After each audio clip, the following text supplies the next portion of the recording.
An Australian government commission says climate change has raised the risk of scorching heat waves becoming more frequent. The warning comes as bushfires continue to ravage the country. Firefighters are battling blazes in the states of New South Wales, Victoria and Queensland. There are nearly 100 fires in New South Wales alone. The fires flared during extreme summer temperatures, which topped 45 degrees Celsius in some parts.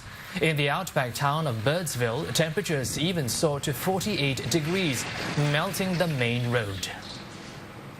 A fuel leak, a fire and a cracked windshield are usually enough to deter people from driving a car, let alone get into a jumbo jet.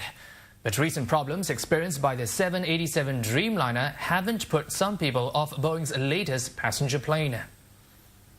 I think that the problems that they've had have been minor. I think that there are a lot of startup problems, break-in problems, and I don't think that it's anything that's been serious. It might make me think of, a little bit, but honestly, in the end, no, I'm not worried about it.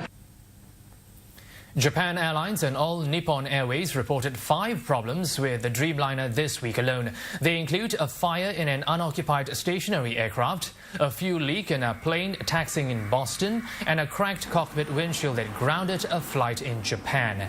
The U.S. aviation regulator yesterday ordered a review of the 787, but says it will not ground planes or stop production.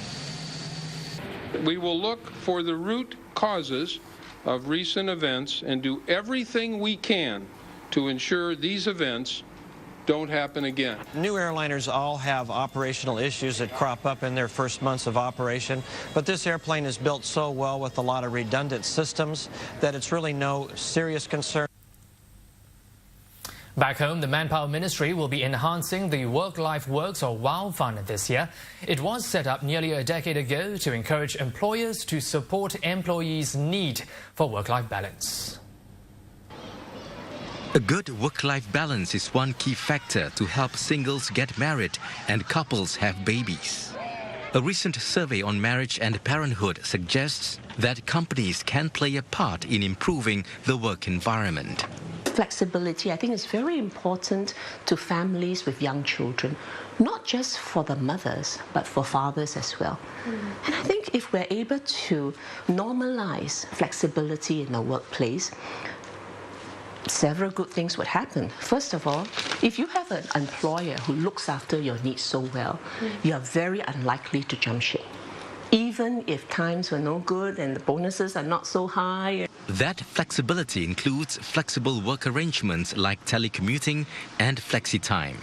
And the government provides companies incentives like the WOW Fund to introduce such work-life strategies. In the olden days, SMEs owners never feel comfortable if you don't see their staff.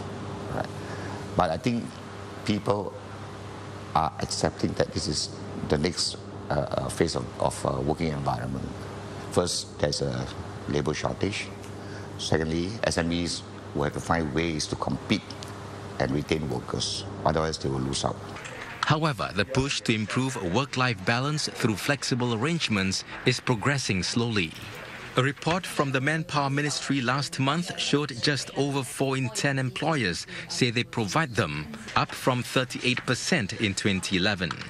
The Manpower Ministry is also exploring the possibility of extending the Flexi Work scheme, which expired at the end of last month. The scheme is aimed at helping companies recruit economically inactive individuals who want to re-enter the workforce.